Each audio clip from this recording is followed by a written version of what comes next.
Ayan, magandang araw mga kaantabay. At kumusta kayo? At ito, napakaganda ng puno ito.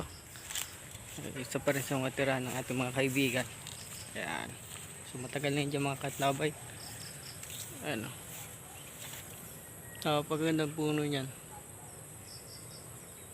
Ayan. So mega love shoutout po sa lahat. At ingat po tayo lagi.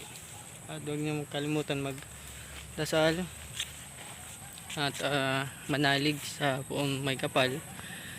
At eto, may mga nakaraan pong araw ay nakipagdigma tayo kontra kabila.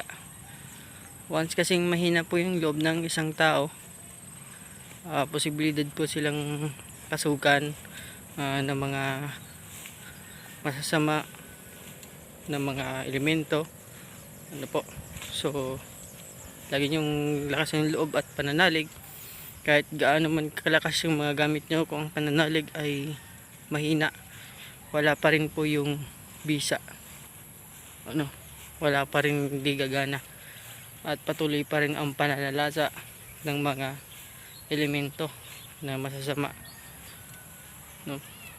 At lalo na pa rin po yung mga naggaganap o yung mga naggagamot. So hindi kailangan po ng madaming kwintas o madaming gamit upang matalo yung mga taga-kabila. Ay napaka-importante po yung pananalig natin sa buong may kapal. Pagtitiwala sa kanya.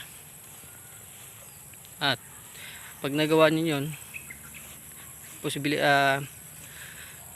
magtatagumpay kayo at hindi kayo matatalo kahit kailan. So yung mga kantabay, based po yan sa ating experience sa digma, sa mga tinatawag natin mga taga kabila. So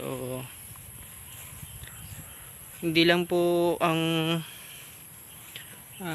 kakausapin nyo yung pasyente nyo, titingin nyo pa rin yung kung saan nagmula, at doon kayo magsisimula na tuklasin kung paano mapadali at mapabilis ang iyong panggaramot. At yan po ang mga na-share natin ngayong araw na ito. So yan po, may uwak po ay isa sa alagaan ng mga taga-kabila, pero hindi po lahat. Ang naman po ng uwak ay ginigibo silang spy, mata, tainga, kung magaling yung mga mangkukulam na gumaganap. Ayan. So yan lang po ang tip ko na bibigay sa inyo ngayon mga kantabay. At ingat po tayo lagi at God bless. Lagi po tayo magdasal at magpasalamat. God bless po at ingat tayo. Huwag niyong kalimutan.